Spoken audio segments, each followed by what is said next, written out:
been asked to be the spokesman for this Allied Expeditionary Force in saying a word of introduction to what you're about to see. It is a story of the Nazi defeat on the Western Front. So far as possible, the editors have made it an account of the really important men in this campaign.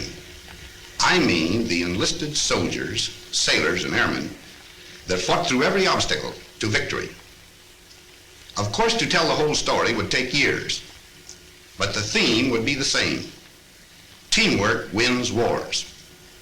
I mean teamwork among nations, services, and men. All the way down the line, from the GI and the Tommy to us brass hats. Our enemy in this campaign was strong, resourceful, and cunning, but he made a few mistakes. His greatest blunder was this. He thought he could break up our partnership, but we were welded together by fighting for one great cause, into one great team, a team in which you were an indispensable and working member. That spirit of free people, working, fighting, and living together in one great cause, has served us well on the Western Front. We in the field pray that that spirit of comradeship will persist forever among the free peoples of the United Nations.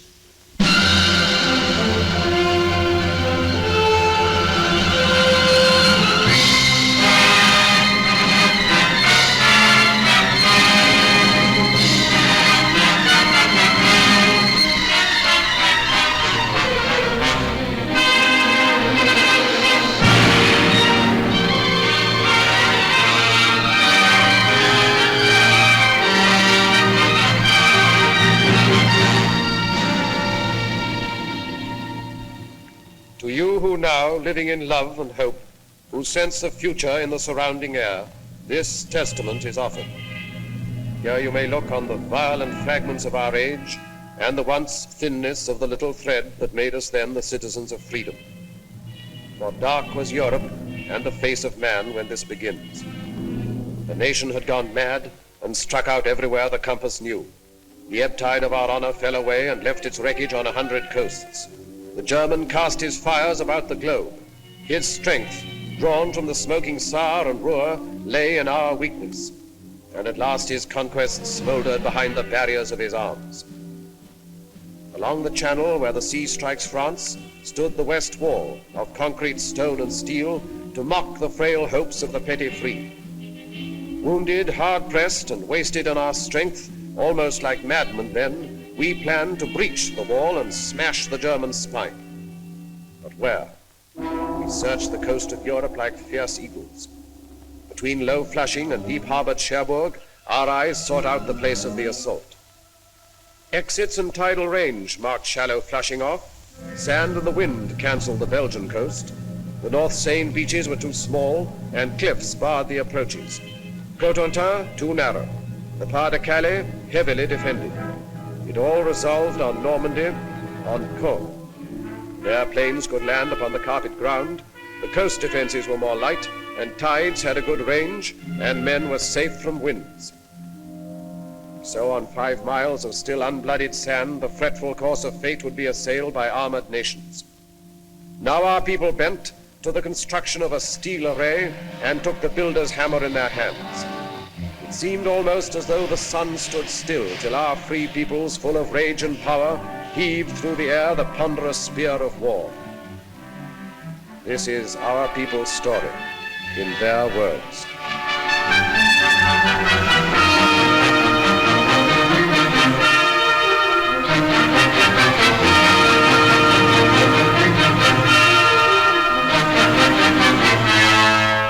I suppose if the Battle of the North Atlantic hadn't gone right, things might have been considerably different. That was an ugly time for all of us. Merchant ships, naval escort, air patrol. I guess I had my share of bad luck. I lost 3 ships and some good friends.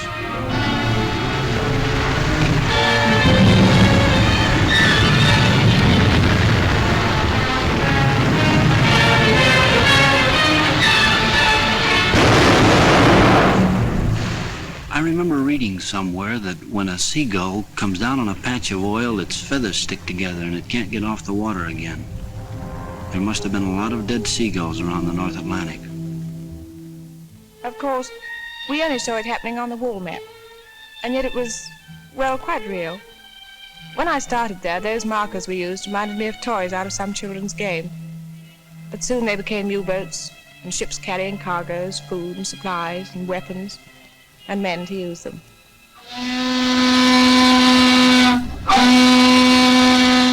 I remember coming over, the worst thing about the trip was you didn't know where you were going. Wherever it was, you'd be a stranger, and nobody likes that.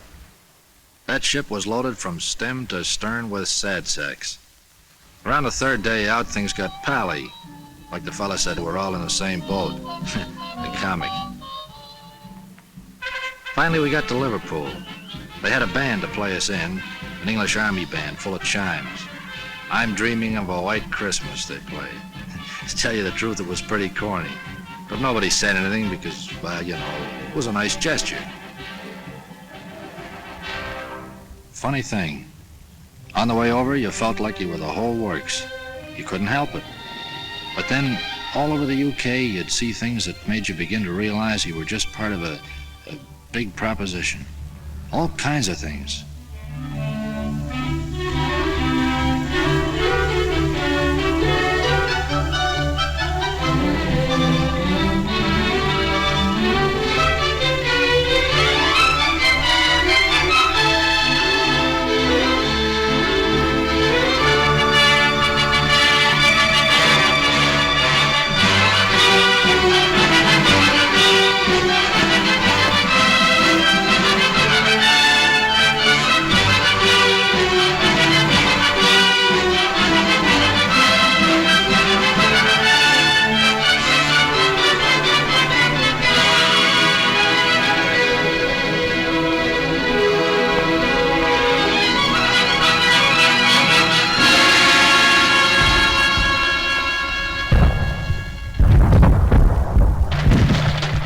I was a pre-med student at Johns Hopkins in civilian life.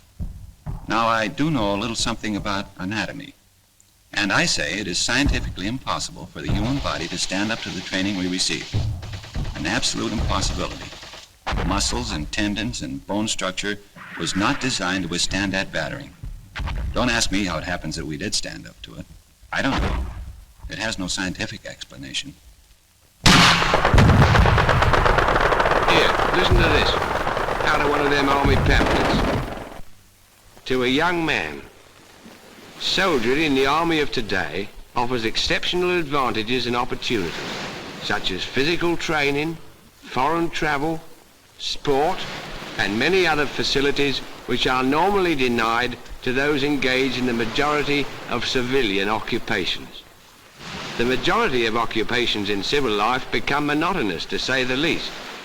But in the army, life is so varied that there is little or no prospect of a monotonous or irksome time. So men were girded for their highest hour, and while they learned the lethal arts of war, in small and secret rooms, the planners met to watch their work mature. Beyond our view, the German, proud and confident, stood calm in deep emplacements on the armored coast. The war was not yet one of men and blood.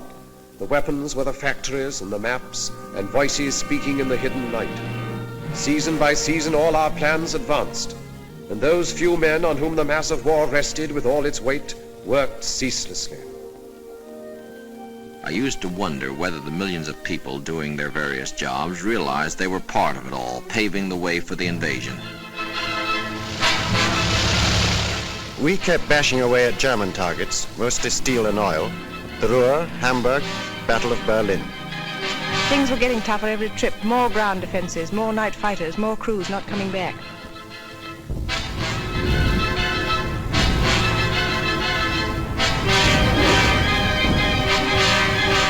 We got away early in the morning. Sometimes we'd see Lancasters coming back. A lot of times we'd stoke up the same targets they did. We beat up aircraft factories too. It was a deluxe service, day and night, 24 hours a day. We dropped agents over France. Must be awful to risk your neck and have to keep it secret. One-man submarines, torpedo boats, commandos. We used them all to bring back cups full of sand from the beaches for analysis. It had to be quick drying with a solid clay foundation. It would have to support 30-ton tanks. I must have photographed nearly every field in France. The real job, of course, was the Caen area, but I didn't know that, nor did Jerry. We dropped stuff to the Mackie, arms, ammunition, sabotage materials, and so on. Then went over ourselves and taught them how to use it. We built it to specification, but we hadn't the least idea what kind of a gadget it was. The only name it had was Mulberry. It was vital to know all about the Seine Bay and the tides. And we trained the men to negotiate those tides in landing craft. Wearing down German sea power in preparation for the day. A special study of the weather along the Normandy coast. Miles of wire netting for the beaches. 7,200 tons of petrol per day. With an underwater pipeline to carry it to France. A white star is the emblem of liberation. Triple inoculation for all personnel. New ships pouring from the stocks. Old ships adapted. Listening to the German radio output for fresh intelligence. That was just part of the pre-invasion work. By December 43, the plan itself was set and we took it to Tehran for final discussion. The three leaders approved the plan. Our Russian forces advancing from the east and invasion from the west. And then the date was set.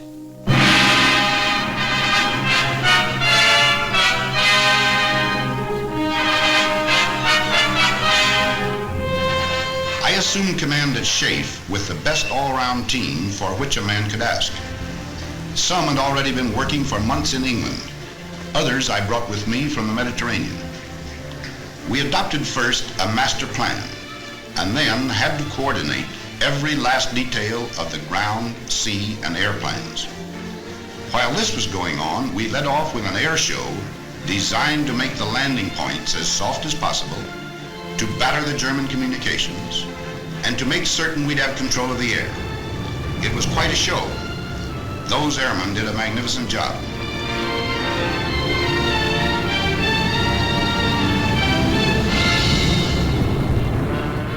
We had Polish, French, Czechs, all sorts in our outfit.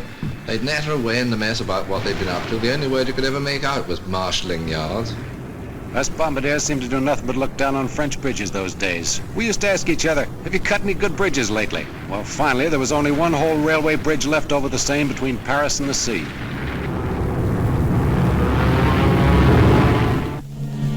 Down in the late spring, through the wounded towns of England, moved the mass made by our patients. 2 precious years of plans were put away. The offices were empty. All the maps were rolled up on the walls. What had been paper at last had come alive. Across the channel, aware of our resolve, with cold contempt, alerted Germans stood beside their guns, and reinforcements rumbled from the Rhine. Their generals were prepared, their might was poised. They looked across the heaving sea and grinned. They would reap harvest of us on the beaches, and even death himself would stand amazed. Yet faint across the groaning of the sea came the thin thunder of a massive power.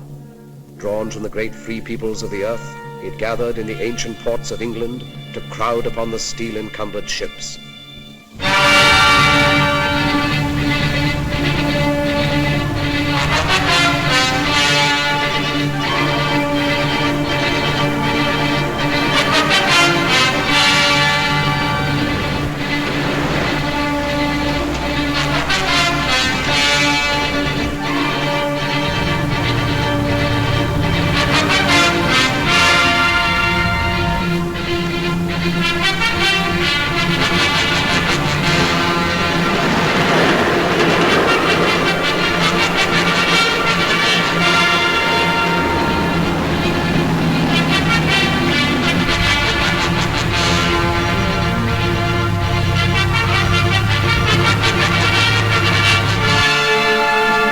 It was a funny sort of feeling marching down to the ships. We'd done it plenty of times before, of course, on schemes and that kind of thing. They didn't tell us this was the big show. Might have been just another exercise. Some of the chaps cracked gags. They wasn't very comic, but we laughed. I think we all guessed. The general feeling was, okay, if this is it, let's get in there and get it over with. Waiting always got on my nerves. Even waiting for a bus, never could stand it. Well, after a bit, our ship found its place in the middle of all the rest of the stuff. And there we stayed, for days.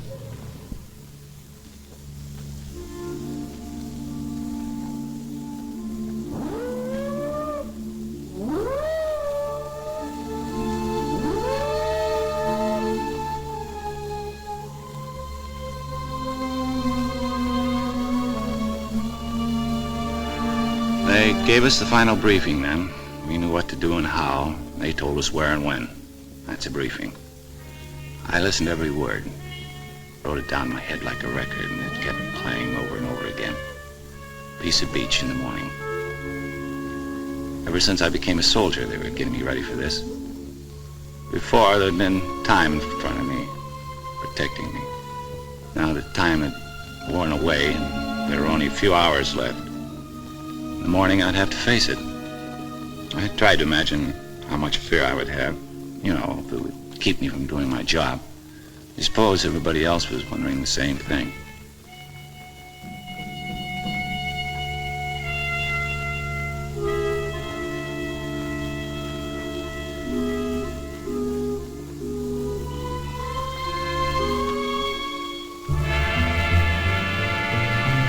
Nobody said anything official, but all of a sudden the ship got much busier. And over the amplifier, the chaplain said he'd be saying Mass at 18:30 hours. Funny, I don't think I ever believed, even after the final briefing, that the invasion was going to come off. Then a voice in the loudspeaker said, "Men who wish to take their anti-seasick pills should take the first one now." That did it.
tugging a glider, the way we always practiced it, except that I've never been in the air with a whole army before.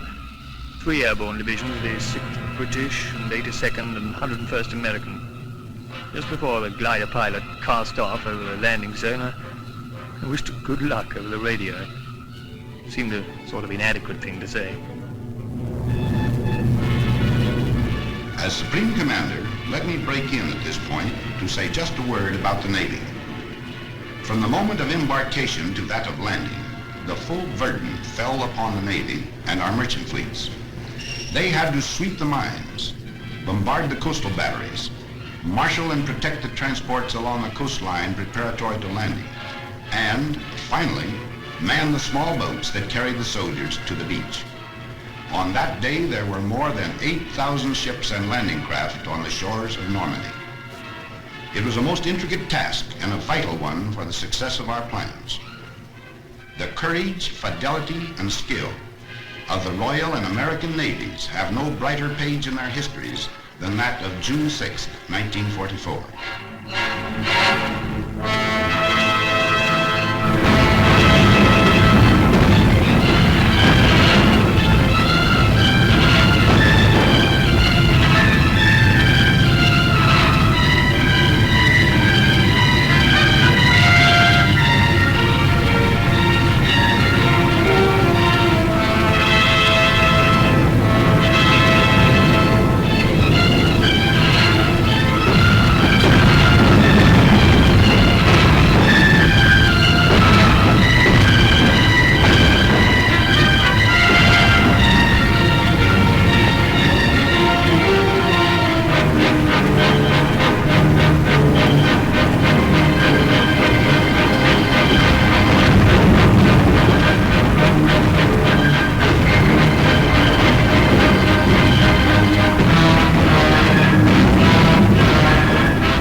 in London, only a few people knew. It was a well-kept secret. Around daybreak, we correspondents were called and told to be at the Ministry of Information at 8. Then they told us.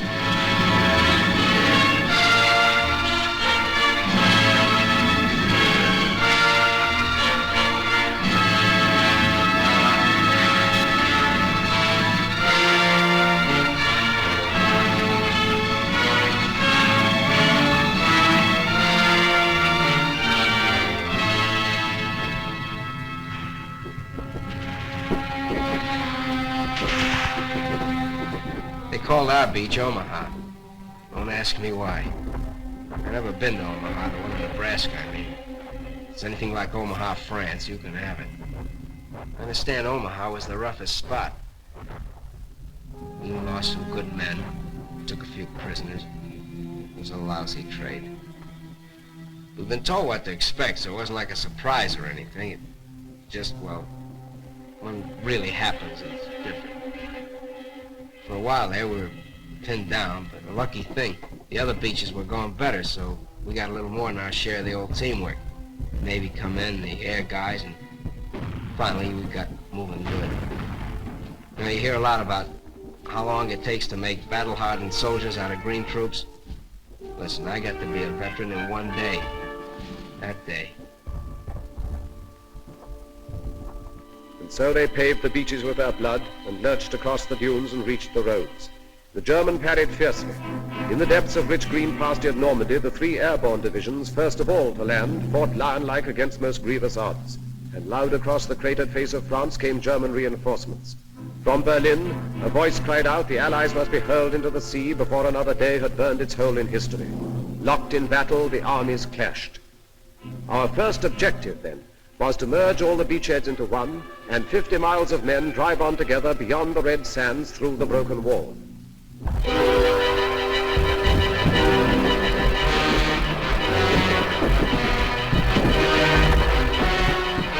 Where I was, it wasn't too bad getting ashore. After that it started.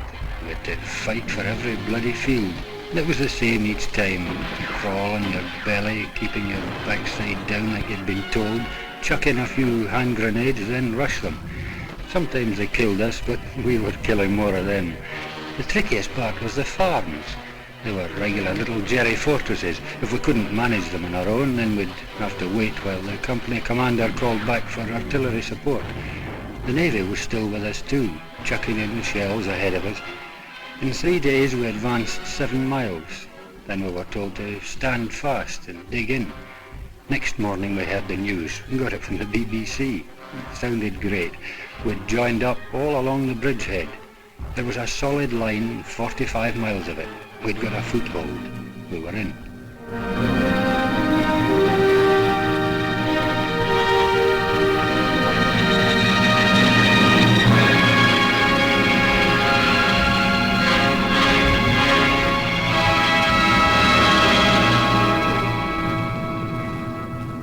We didn't have to do much navigating to get there. You just followed the convoys. I was doing close support. We waited around, and then the ground troops would whistle us out and told us about some hand target they wanted removed, and then in we go. We were like taxis on a cab rank.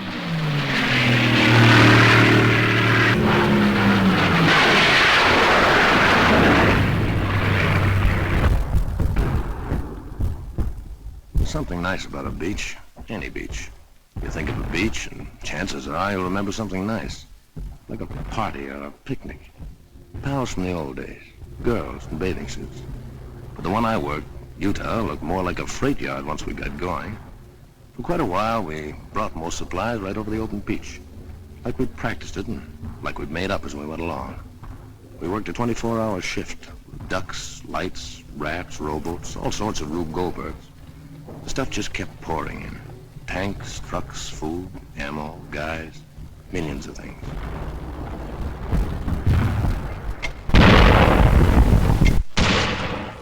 We didn't think we'd spend 15 days in the same field outside Caen, with the wood behind us and the Germans in another wood half a mile in front of us, and a little empty valley in between, each side mortaring each other all the time.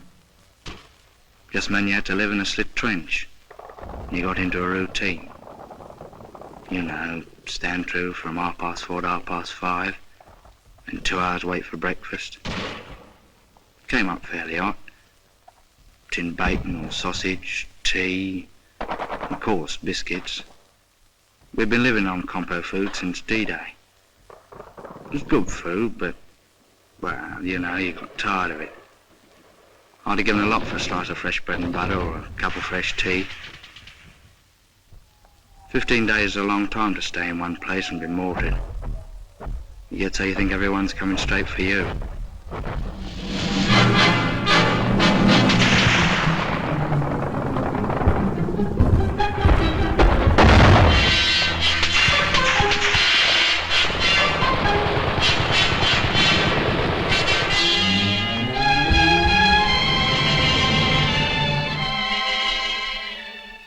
I can remember every case we ever had, especially the first one. The ambulance brought him in late one afternoon. I came over to where he was lying, and he looked up and grinned. I asked him how he felt. He said something about the German with a machine pistol using him for a dartboard.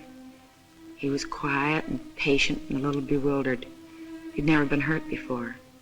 He asked how the fighting was going, then he passed out. The doctor came over and looked at his wounds and then swore.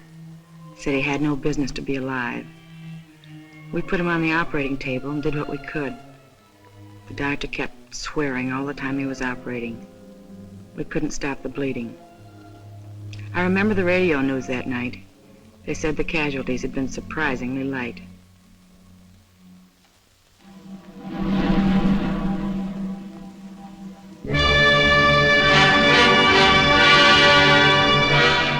They said the whole thing was dear old Winston's idea.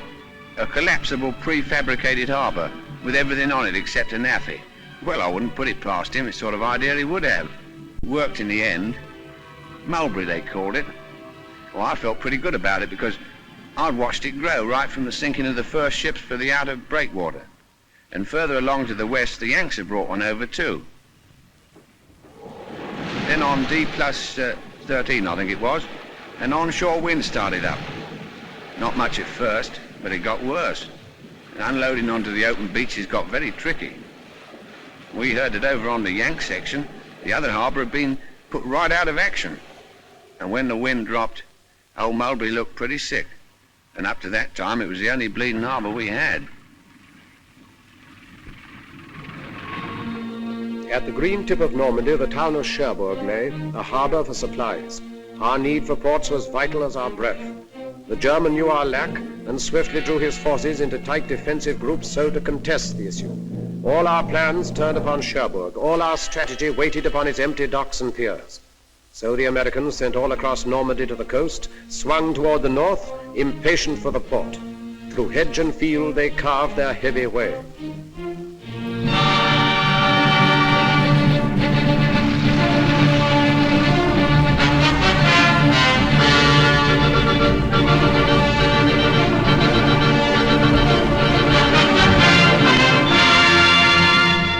You remember back now when it seems like we took Cherbourg a couple of days after we hit the beach. Actually, it took 19 days to cover 30 miles. 30 miles and about 92,000 hedgerows, and a battle at every hedgerow.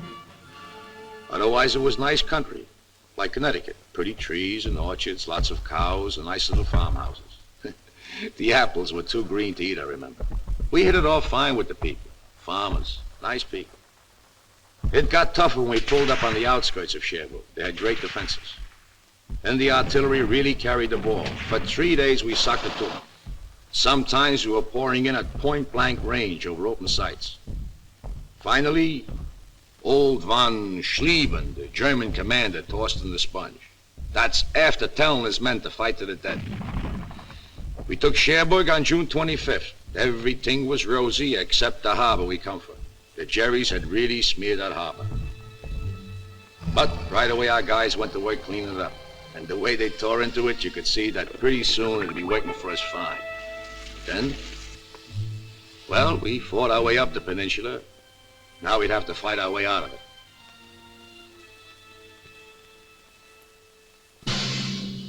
And everywhere inside France, we men of the Maquis were fighting too. I was in the north myself. We cut telephone and telegraph and high-tension lines, and eventually, when the Allies landed, we fought in the open. In the Savoy Mountains, our friends held up German convoys. Well, it was a little easier in the mountains. Boche reinforcements were delayed for many days. Factories and bridges would frequently disappear. But the price we paid for it was frightful. In the village of Oradour alone, the Germans slaughtered 1,100 out of the 1,200 population, and the place was completely burned. They were accused to have ambushed German troops. Every house was destroyed. Women and children died in flames in the church where they had been locked. Yes, the price we paid was very great, but our job was done. Caen is a town through which the easy Orne ripples its slow way to the waiting sea, capital of Normandy, and here the British struck a stone wall of Germans. This was no Cherbourg advance, a knife thrust through the fields, but rather was the grinding of a drill, inch by inch forward. Here it was the German feared a quick breakthrough to the River Seine, and here it was he massed his army's best, 10 of the 12 divisions of his armor, paratroops, SS men, the young, the cruel, against the veterans of Alamein. We wanted him to fight here and to hold the battered ground, because the future plans depended on him standing where he was. At Caen, the dust was diamonds. Every foot of ground was priceless, for by midmost summer, Caen was to be the pivot of the war.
Caen was the first decent-sized town we had taken, but there wasn't any celebration because we knew nothing had been settled. Jerry was as strong as ever. One of the men said, "God, are we going to have to go right across the world doing this to beat 'em?" Because most of Caen was dust, just plain dust. I wondered what Hamilton back home in Canada would look like after a beating like that. Well, anyway, our tanks and the British started massing and moved south out of the city. We knew there was a big do coming up.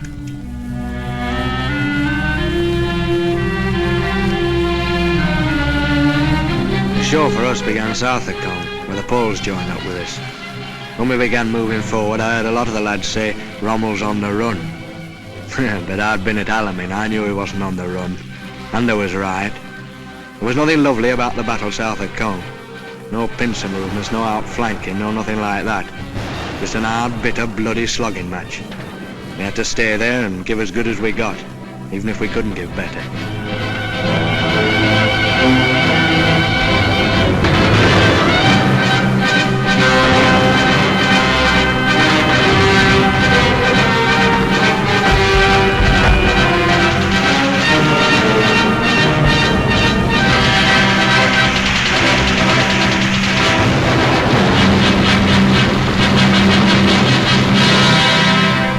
Beyond the rubble and the dust of Caen, the Empire troops kept up their endless pressure. The German did not dare to disengage, but fought with all his cunning and his strength, still unaware of what we planned for him. West by St. Lo, the base of his defense, Americans were poised and bent to fire an armored arrow that would set alight the flame of freedom through the whole of France. But till St. Lo was seized, the arrow waited.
1 minute it's quiet with the birds singing.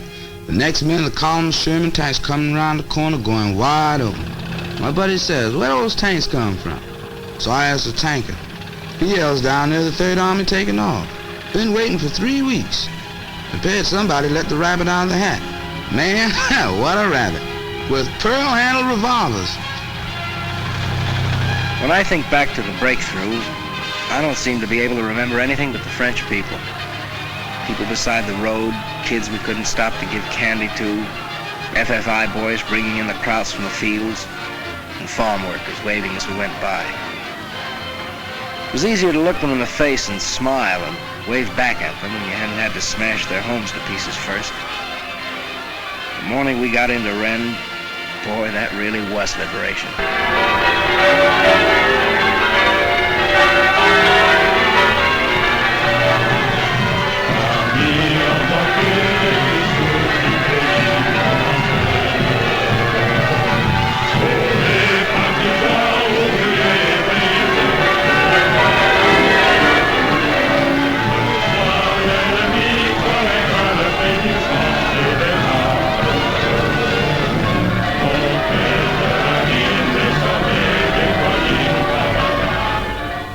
At Rennes, American armor planned to drive east and northeast, and thus surround and take the German Caen divisions in the rear. The foe laid plans to stop the Arrow dead by cutting its supply route at the point where it stretched narrowest along the coast. So a great force exploded toward Mortagne, hoping at Avranches to achieve the sea and drag our hopes down to the smoking ground.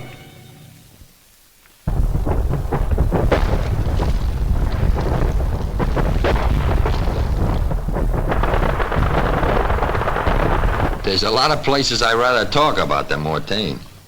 That's where I got hit. We've been going great up to there. Some of the guys had even been singing, harmonizing. And then that first German artillery caught us. Pretty accurate, too. An hour later, I was short 18 men. Well, we holed in and we hit back with everything we had. They weren't just trying to stop us, see? They want to come right through. And then me. I get a belt in the face left side and I keeled. The last thing I remember is looking up and seeing those RAF Typhoons. When I heard them screaming up ahead, I thought, geez, I'm glad they're on our side.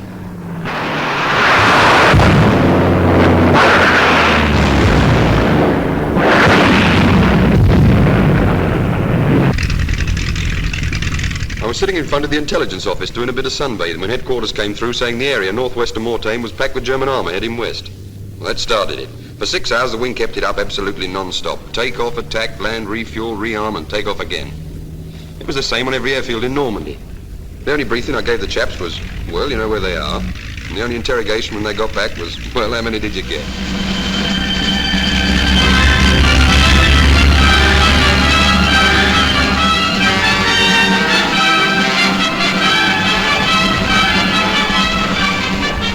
Three days it lasted. Every kind of soldier was in there and every weapon. For me, it was just eating and smoking and loading at 105.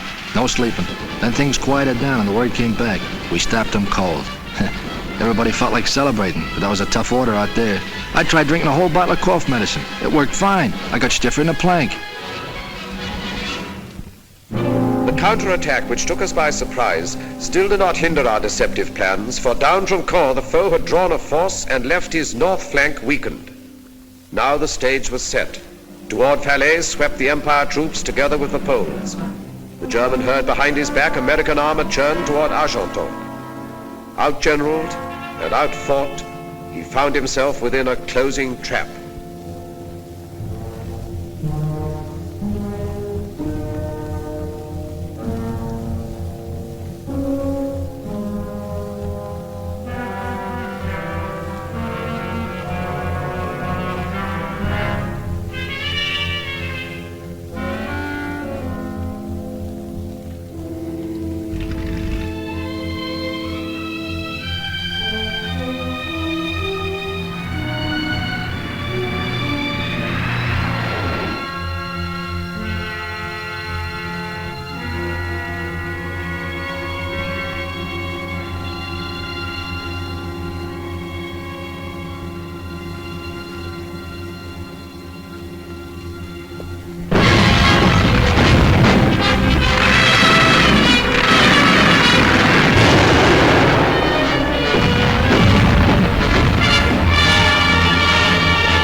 I've covered them with the gun down to the clearing stations. Thousands of them, and all kinds. The tough ones with the smile froze stiff on their faces by shell fire. And the plain Joes that had too much and ready to tell you that. And their poker-faced officers that never lost the poker-faced look. The SS, the parachute troops, the old soldiers off the Russian front, I've seen them all. The Hitler youth babies looking like they walked out of Lincoln High. Expert killers. Smart Alec with their talk of rights under the Geneva Convention and asking, when do we go to America? And the other guy who crawled out of a hole with his hands up, all through and talking too much, and ready to swear he hated Hitler all the time. The kids that knew how a machine gun worked and nothing else. Grinning like they were still on top, so they could hardly hold that trigger finger still. And middle-aged guys wanting to tell you about the wife and kids, you'd let them. And they were through killing when I saw them, and through getting killed, too. Some of them thought they were lucky, and others didn't. And some didn't give a... I covered them down to the rear where it was somebody's job to find out what made them tick, but it wasn't my job to figure them out. I just kept them covered. And brother, I never gave them more than the Geneva Convention. And that was all. American tanks ground on into the east toward Paris and the Upper Seine. Before them, the Germans helter-skelter fled away and saw retreat, or stood with hands upraised by roads all littered with their smoldering gear. And still the tanks ground on beyond the smoke into the unscarred country. A good solid map, well delineated, is an absolute must for a modern mechanized army traveling at high speed. In our division, the issuing of maps was my job. When we broke out of the Cherbourg Peninsula, my department had the situation well in hand. Then, for us, everything went mad, stark, raving mad. One morning I woke up, and the army had gone right off the map, absolutely right off the map. So we rushed through an order for 500,000 maps of the Orléans region. They arrived in due time. To our horror, the army progressed far beyond the Orléans region. It was off the map again. This was a period of acute crisis for me. I gave the highest priority to a fresh order of maps of the Paris area. We refused to be licked by this situation. The final blow came when it became evident that we were going to bypass Paris. That almost finished us. Eventually, we had to drop 10 tons of maps to them by parachute. It was a very humiliating experience. I'll be glad when I get back to the Library of Congress, where maps have some permanent value.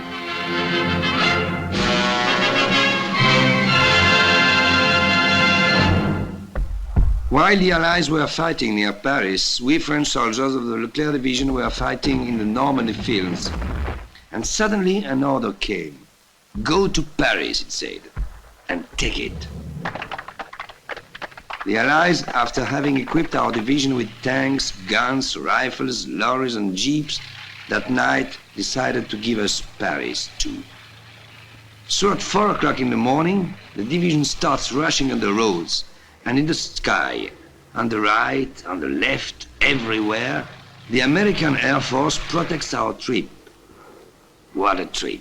250 kilometers in one day. I think I'll tell it all the time to my grandchildren and bore them with it until I die. At the beginning of August, we in Paris were seized by rumors. What could be confirmed was towards the middle of the month, the Germans started to leave the city.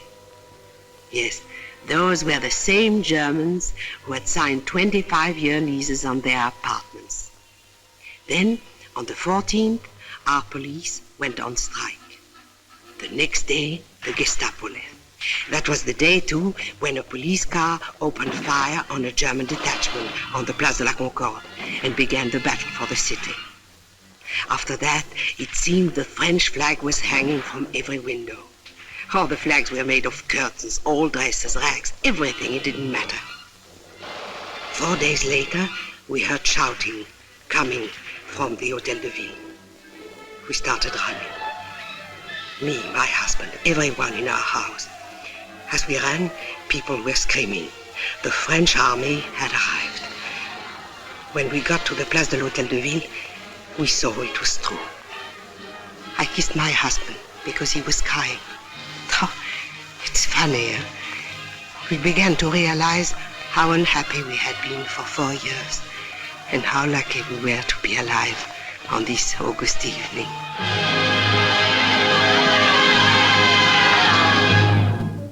The great pursuit was on. At last the Battle of France was ending, when all suddenly another D-Day stunned the shaken foe. 2 armies struck, American and French, along the broad-beached southern coast of France. Then north, the 2 new armies rolled like waves to join the forces moving on the Reich. Beyond the Seine, where from 100 sites the Germans launched their flying bombs and brought death and destruction on the English towns, our valiant armies went about the task long since assigned them. Toward the Reich frontiers, Americans advanced. Against the ports hugging the Channel, garrisoned in force by desperate foes, Canadians were sent. And in a thunderous sweep, the British armor surged toward awaiting Brussels.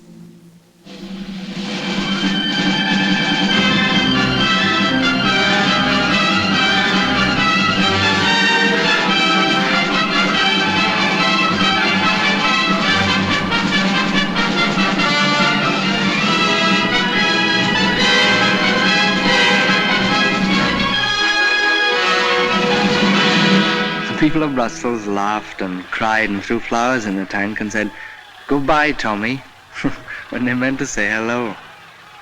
Man, they were happy. I suppose they were no longer afraid. But I remember wondering then how the first German civilians would react to us.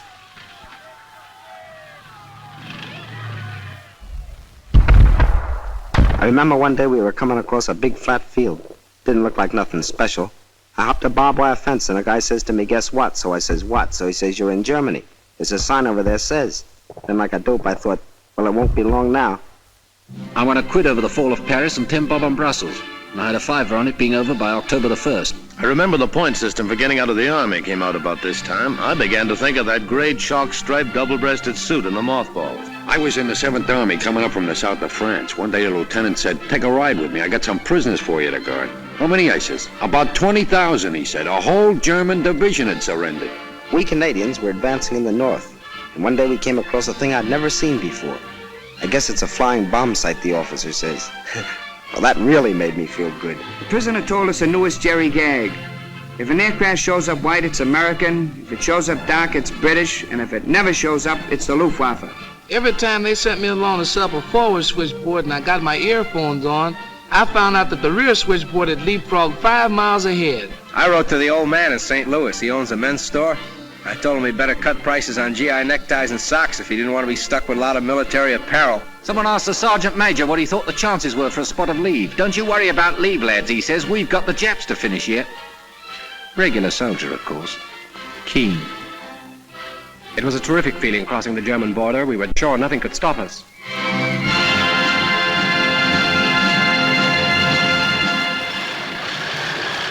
Every line must somewhere have an end.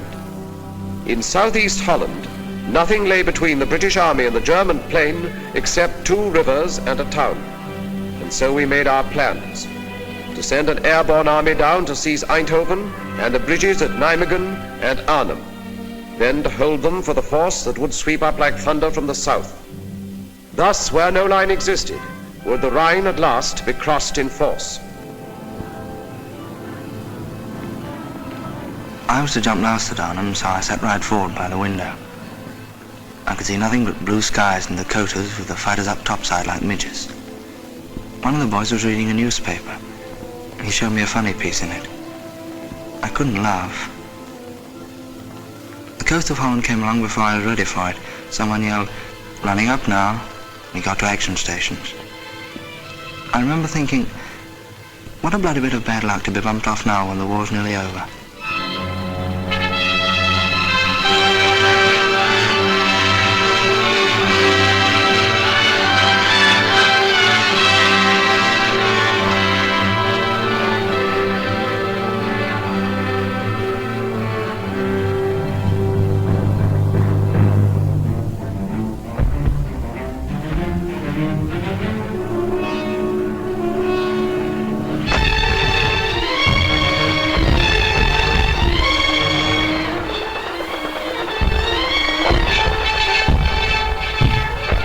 The lineys drop it on them, and we come down and go to a place called Eindhoven, Holland. She goes good. We get right, dig in, set up a defense perimeter, and wait for the British Army to come up. And we join them and head out for Nijmegen. The bridge at Nijmegen hardly had a mark on it. We crossed the river and started out for Arnhem, but we didn't get far. The Hun knew as well as we did that we'd got to get through, and he put in everything he'd got. That was the worst I ever struck. Knowing our men were there waiting at Arnhem, and we couldn't get to them. At Arnhem, we got ourselves well dug in, us and some of the Poles. We were short of ammo and food. That was our main worry. I'll never forget those supply dropping missions. The way Jerry let loose at them, and the way they just came straight on into it. Towards the end, we knew the situation was bad. We knew we were hemmed in. We knew it was possible we wouldn't get out. More than anything, I remember the way everyone behaved. Men you knew as the toughest fighters became gentle, kind and considerate to each other. I knew a lot more about men after Arnhem.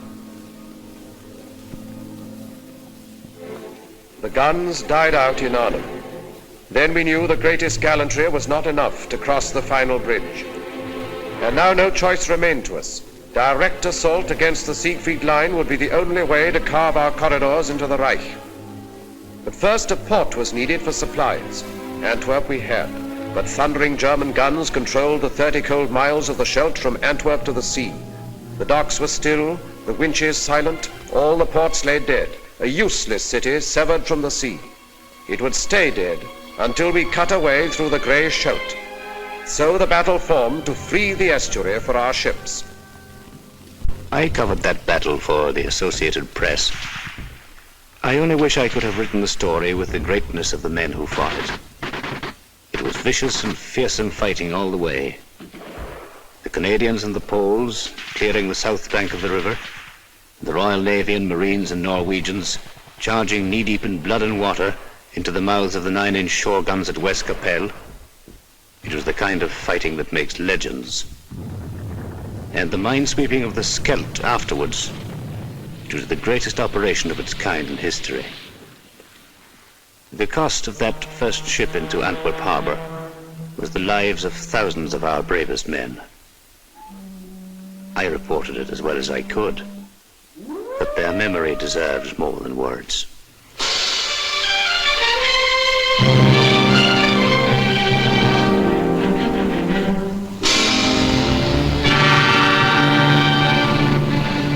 I was hauling on the first convoy out of Antwerp. When I got to the front, I saw more empty supply dumps than I liked to see. The boys wanted to know where the stuff was. You can't fight without stuff. Anybody knows that. I made lots of trips. I don't know how many. Driving all day, all night, singing so as to keep awake. Songs like, Milkman, Keep Those Bottles Quiet.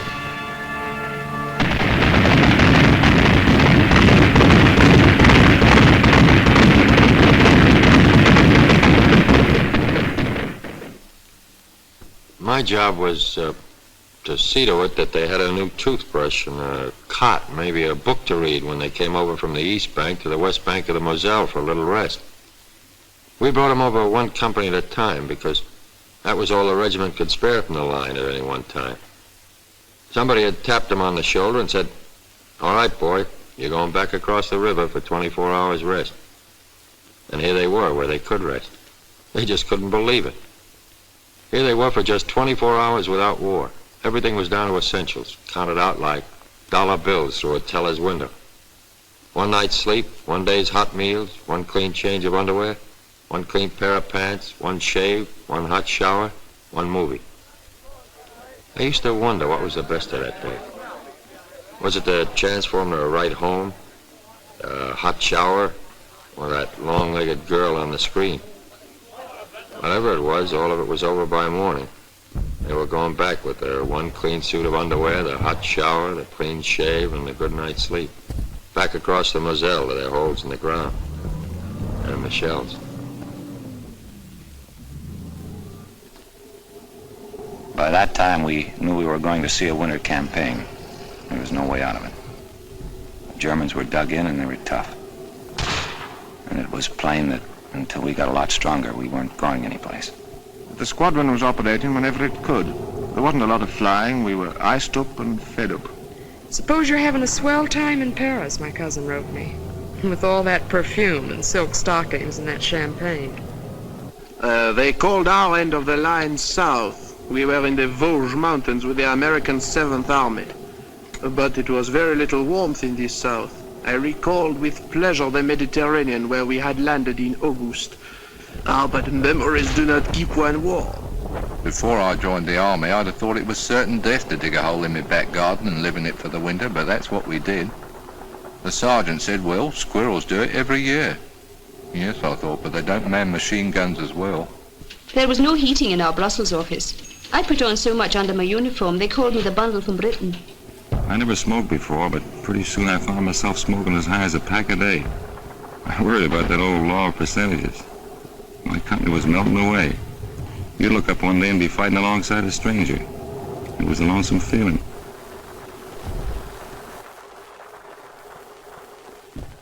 Our hunk of the line was the Ardennes. Pretty quiet. A lot of outfits had gone up north. I started a million latrinograms about the where and when of our offensive. Then one day I'm standing guard and these shells start. I thought for a minute this was it. Till I realized these shells weren't outgoings, brother. They were incomings. Next thing I knew, German tanks. It was an offensive, all right, but it was going the wrong way.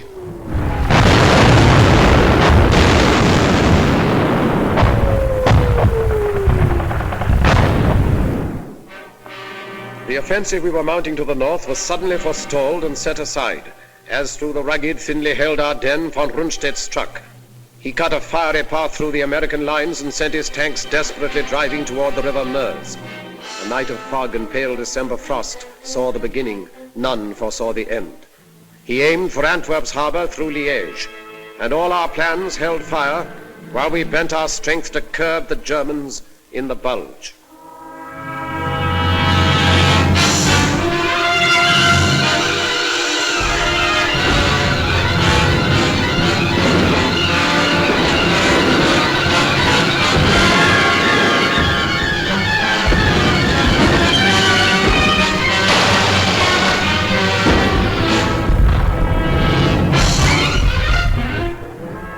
One night I was a replacement in England playing shove halfpenny in a pub.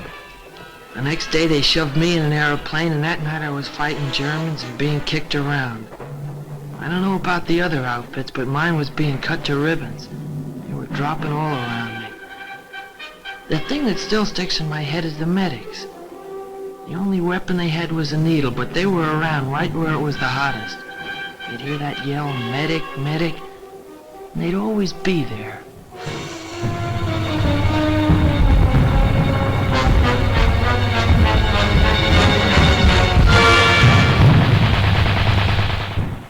Our whole division got a presidential citation for what happened up at Bastogne. Even me, just a cook.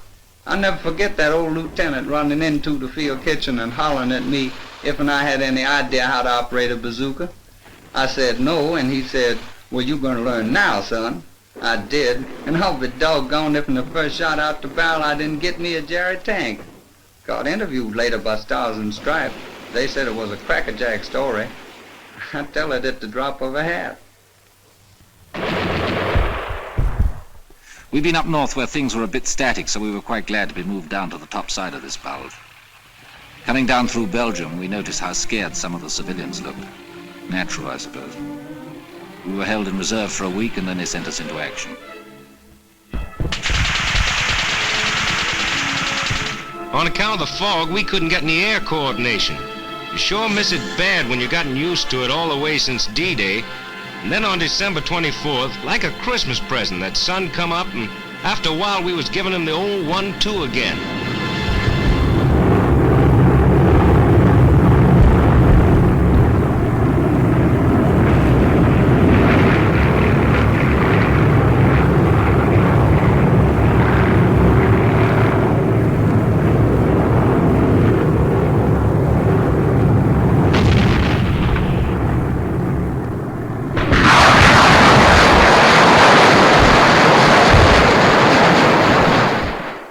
We stopped them dead, finally. It cost us plenty of men, but we stopped them. And we started moving ahead again. The rest of us.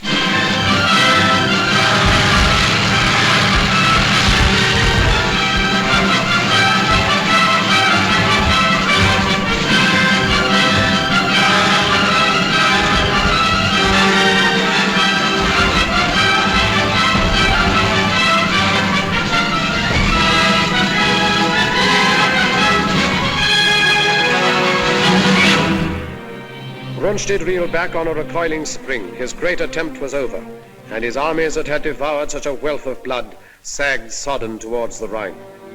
At Yalta then, while dire explosions shook the German fronts, the three great architects of freedom met to fix the final blow and plot the peace. And even as they met, we moved to act upon our strategy. We wished the foe to stand and fight upon the western bank of the Grey Rhine, for there we could destroy him, outside his fortress, open, unprotected by any bridgeless river. Down we cast the gauntlet, challenging him, stand and fight.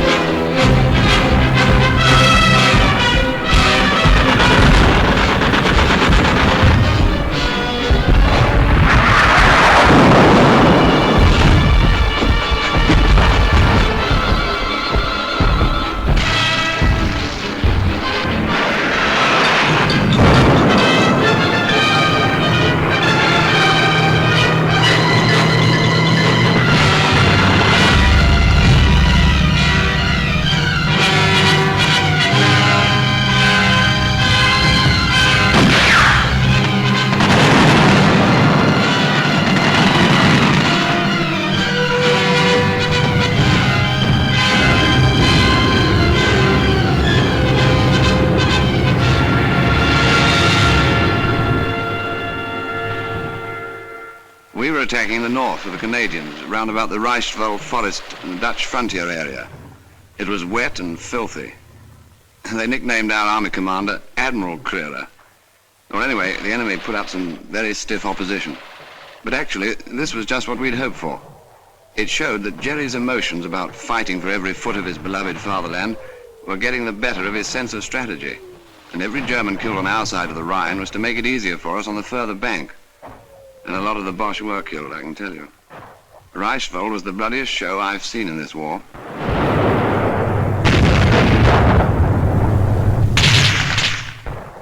It was one of a push. The captain told me 8 divisions. He usually knows. He follows things like that. I was with the outfit that took Mönchengladbach, I think you say it. There weren't many civilians in the streets, and even the ones that were there we weren't supposed to talk to unless we had to. There was a $65 rap for fraternization. I wonder how they happened to figure out that number. I mean, why 65? We could see the Cologne Cathedral a long time before we got there. That tower was our objective. It was on the Rhine River. We went fast, and by the time we got into town, there wasn't too much fight left in it. Cologne was mangled, all right, but there were still a few buildings standing. I was sorry. I thought of those French cities, flattened. Anyway, we got our objective. Now we had to cross that river. I thought they must be very short of men when they put us sailors into battle dress, lugged the assault boats on the trucks and sent us across Belgium by road. We talk about silent service. I'd never been sick at sea, but I was sick as a dog on the road. When we reached our destination, I was feeling lousy, longing for a breath of sea air, and found the whole bloody landscape under a stinking smoke screen. Like London it was. The next day we got up to the Rhine. It was good to get a glimpse of the water again.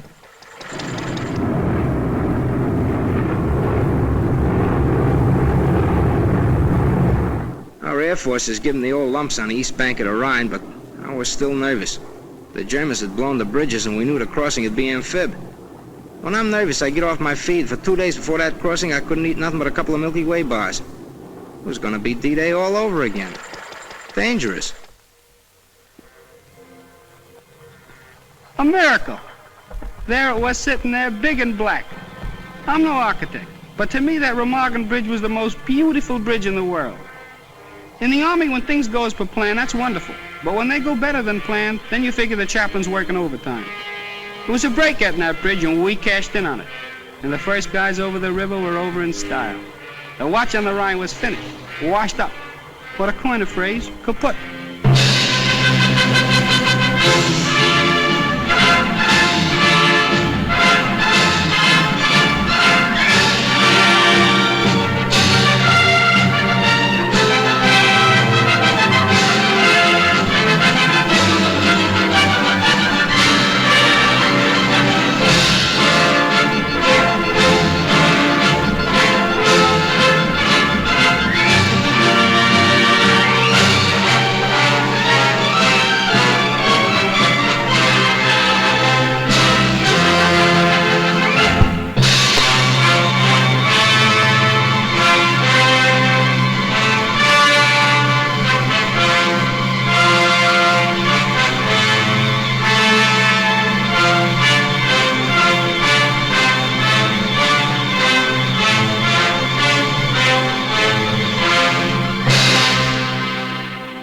We got across okay and everything was going fine. But suddenly I gets detailed to guard some German prisoners. I'll never forget their faces when them airborne blokes started to come over. They just stood there looking up at them, and then after about half an hour of it, one of them looks at me, looks up at the sky, and says, propaganda.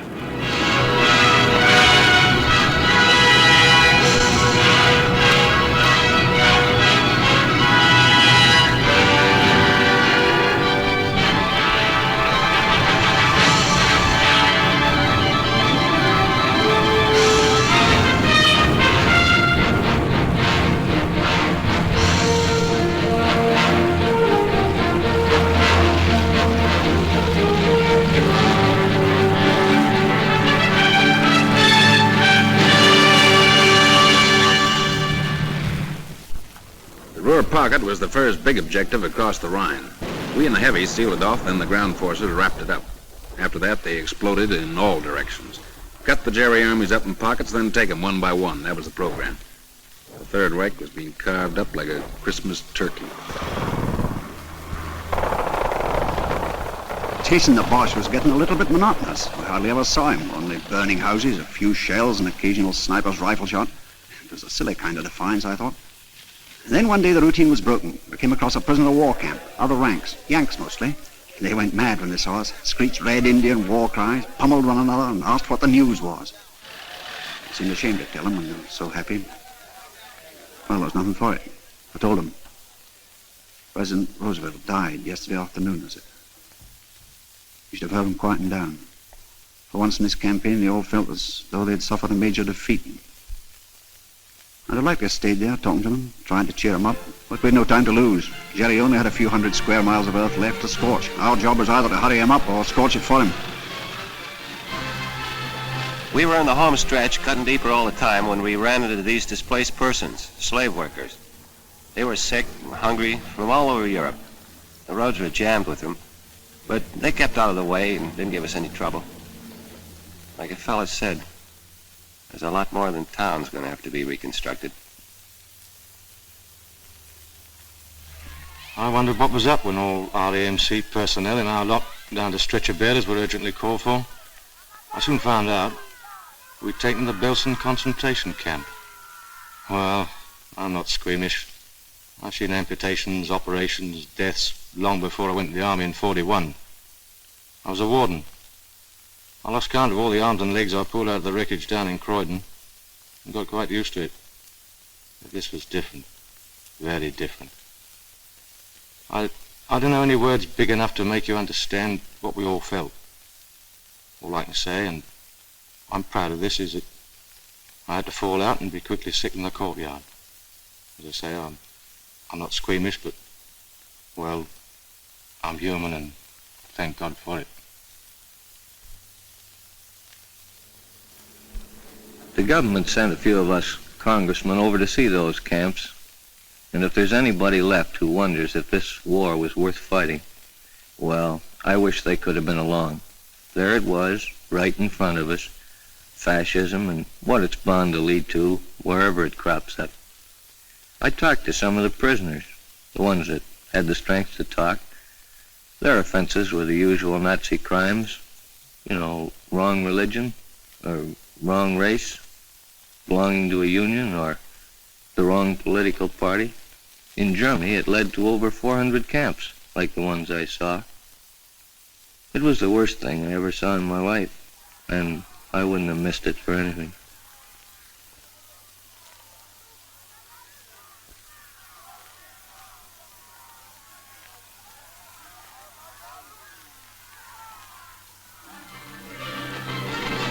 When an army gets to moving in a hurry, that's where air transport comes in. We'd been flying in the stuff along with the British Transport Command since D-Day. And towards the end, they seemed to be moving faster on the ground than we were in the air. As pocket after pocket of the foe fell, our hopes rose higher than the soaring flames that marked the broken towns of Germany. In Italy, 1 million prisoners came in, as with a single sudden blow, the German power was smashed. Then our tanks drove through the southern mountains, where the foe had hoped to make his furious final stand. The Russians took Berlin and cut the heart from Hitler's empire. And he himself, who planned to rule the earth from pole to pole, vanished like smoke among the falling walls. Upon the green banks of the River Elbe, we waited for the East and West to meet.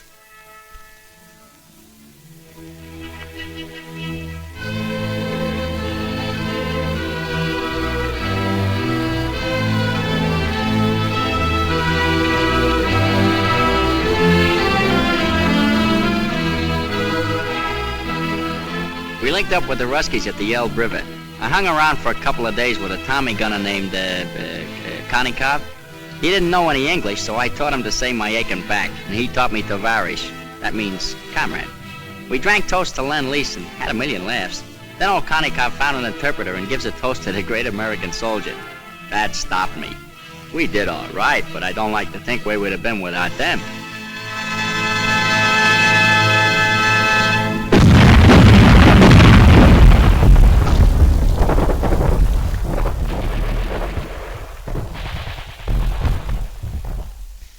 We were going towards the Danish frontier, Bremenfeld, then Hamburg. The rot was setting in. 1.5 million surrendered in the north. The fighting was nearly over, and our job was beginning. We'd been training a long time for the administration of Germany, and we were prepared for plenty of trouble. Sabotage, passive resistance, or perhaps something more violent. You know, werewolves in sheep's clothing. But as it turned out, most of them were docile and did what they were told. They seemed healthy, well-fed. Their disease was in their minds. A German woman, looking at what was left of her town, said to me, "If only you'd given up in 1940, none of this need have happened."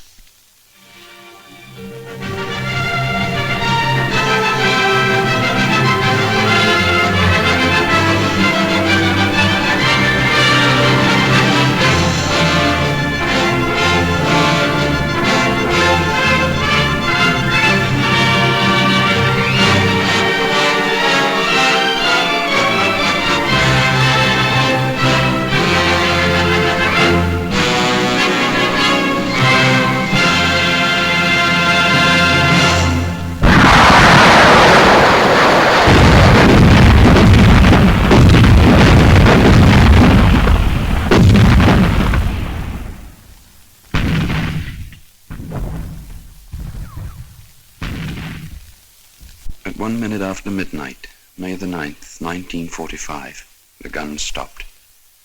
D plus 337. Now it starts. All the arguments about who won the war. Well, here's what I say. That no country on earth could have won it alone. So what does that mean? That anybody who wants to take a bow by himself is not only boasting, but nuts. I spent 4 years in the infantry, and I saw my share. During that time, I only met 3 men that liked to fight, and they were a little cracked. But it had to be done. Now that it's over, I feel good, except for one thing. All this talk about World War III. These big pessimists that talk so easy about another war just didn't see this one, or enough of it. We watched them bringing in some high-up prisoners, quite ready to be friendly, some of them. I was thinking of fellas I'd known who'd bought it. Crashed, shot down, missing. Right through from the Battle of Britain. I remembered their faces, or some joke they'd played, or maybe just the way they laughed or something. There seemed to be such a lot of them, I remembered.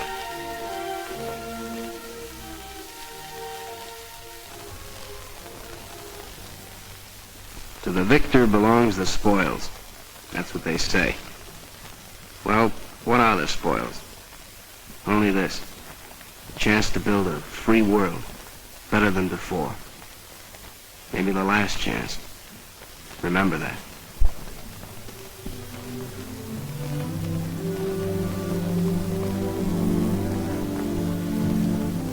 Now the time has come to put our victory to the tests of peace, in company with men of many lands to sift from ashes what the struggle taught. In the rebuilding of a broken earth, may we keep in our hearts this ancient prayer. O Lord God, when thou givest to thy servants to endeavor any great matter, grant to us also to know that it is not the beginning, but the continuing of the same until it be thoroughly finished, which yieldeth the true glory.